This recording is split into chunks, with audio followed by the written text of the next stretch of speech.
नमस्कार बंधुरा আর যে কুকিং চ্যানেলে আপনাদের সবাইকে স্বাগত। আজকে নিয়ে হাজির হয়ে গেলাম দারুণ সুস্বাদু নরম তুলতুলে লাউয়ের পরোটা রেসিপি নিয়ে। তো চলুন শুরু করা যাক। আমি এখানে দু টুকরো লাউ খোসাটাকে ছাড়িয়ে ভালো করে ধুয়ে তারপরে কেটে নিয়েছি। এখন এই লাউগুলোকে গ্রেট করে নেব। বড় একটা গ্রেটার নিয়েছি আর বড় সাইড দিয়ে আমি গ্রেট করব। লাউগুলোকে বড় বড় করে গ্রেট করে নিতে হবে। সম্পূর্ণ লাউটা গ্রেট করে নিয়েছি। এখন লাউয়ের যে বীজগুলো এগুলোকে বেছে অবশ্যই ফেলে দিতে হবে। বীজগুলো ফেলে দিয়ে এখানে দিয়ে দেব পরিমাণ মতো লবণ। লবণটাকে ভালো করে লাউয়ের সাথে মাখিয়ে নিয়েছি। এভাবে 5 মিনিট রেখে দেব। 5 মিনিট রেখে দেওয়ার দরুন দেখুন কতটা জল লাউ থেকে বেরিয়ে গেছে। এখন এই লাউগুলোকে এক্সট্রা জলটা নিংড়ে নিংড়ে যতটা সম্ভব জলটাকে নিংড়ে নেব। সম্পূর্ণ জল নিংড়ে নেওয়া সম্ভব হয় না, তবুও যতটা সম্ভব নিংড়ে নেব লাউগুলো। এইভাবে সব লাউগুলো নিংড়ে উঠিয়ে নিয়েছি। এখন এই লাউয়ের জলটাকে একটা ছাঁকনির সাহায্যে ছেঁকে নেব, কারণ এই লাউয়ের জলটা আমি ফেলবো না। লাউতে প্রচুর পরিমাণে ভিটামিন থাকে। লাউয়ের জলটাকে ছেঁকে এক সাইডে রেখে দেব। আর এদিকে বড় একটা পাত্র আমি নিয়ে নিয়েছি। এর মধ্যে দিয়ে দেব 2 বাটি আটা। আমি আটা দিয়ে পরোটাগুলো করছি, আপনারা চাইলে ময়দা দিয়েও করতে পারেন। 1 চামচ চিনি দিলাম, 1 চামচ সাদা তেল দিলাম, আর দেব খুবই সামান্য একটু বেকিং সোডা 1 চিমটি পরিমাণে।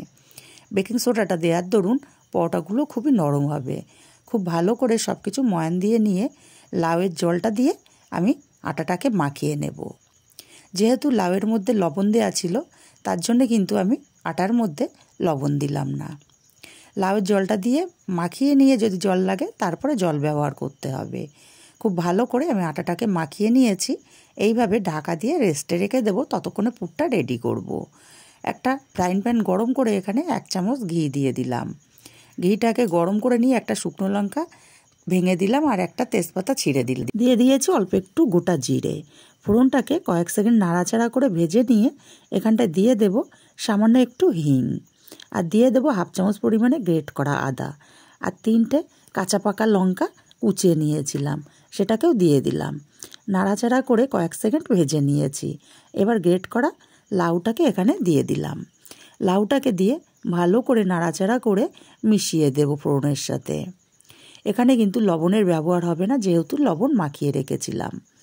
ভালো করে নাড়াচাড়া করে মিশিয়ে দিয়ে ঢাকা দিয়ে আমি 5 মিনিট লো ফ্লেমে রান্না করে নেব। 5 মিনিট পর ঢাকাটা খুলে নিয়েছি।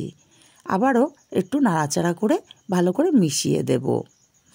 এই পর্যায়ে দিয়ে দেব 1/2 চামচ হলুদ, 1/2 চামচেরও কম আমি এখানে ব্যবহার করলাম, আর দিয়ে দেবো 1/2 চামচ ধনে গুঁড়ো, 1/2 চামচ জিরের গুঁড়ো, আর 1/2 চামচ চিনি।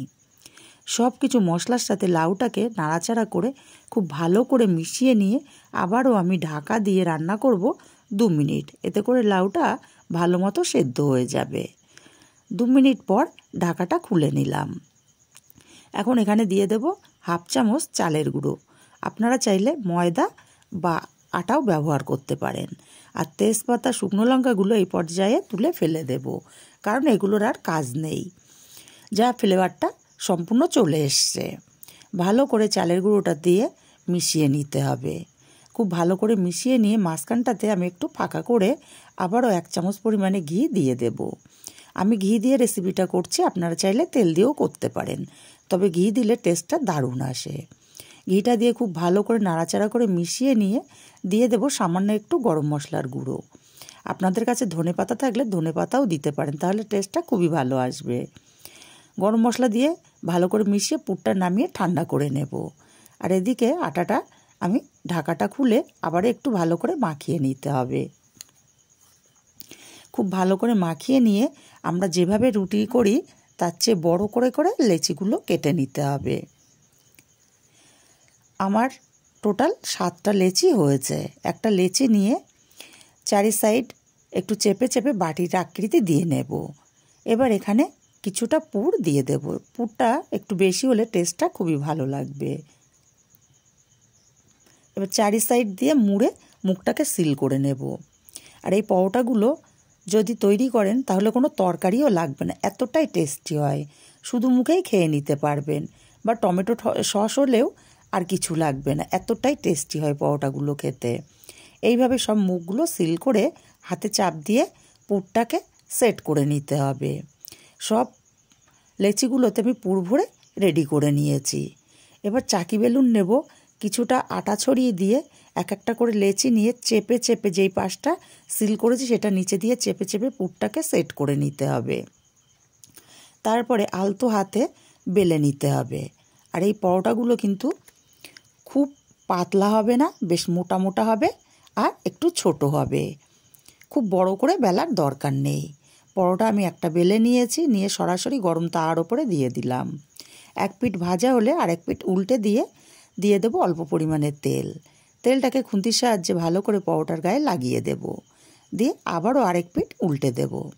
আর পরোটাটা গ্যাসের ফ্লেমটা হাইতে রেখে ভাজতে হবে, তাহলে সম্পূর্ণ প্রত্যেকটা পরোটাই ফুলবে, একটা পরোটা ফোলা মিস যাবে না। তেলটাকে ছড়িয়ে দিয়ে আবারও পরোটা উল্টে দেব, দিয়ে একটু চাপ দিলেই দেখবেন পরোটাগুলো রুটির মতো টোপা টোপা হয়ে ফুলে উঠবে। আর একইভাবে সব পরোটাগুলো আমি ভেজে নেব। রেসিপিটা ভালো লাগলে একটা লাইক দিতে ভুলবেন না, আপনাদের একটা লাইক অত্যন্ত গুরুত্বপূর্ণ। দেখুন পরোটা আমার একটা ভাজা হয়ে গেছে। আর একইভাবে সব পরোটাগুলো আমি ভেজে তুলে নিয়েছি। রেসিপিটা কেমন লাগলো কমেন্ট করে জানাতে ভুলবেন না। ভালো লাগলে কাছের আত্মীয় স্বজন বন্ধুবান্ধবের কাছে শেয়ার করতে ভুলবেন না।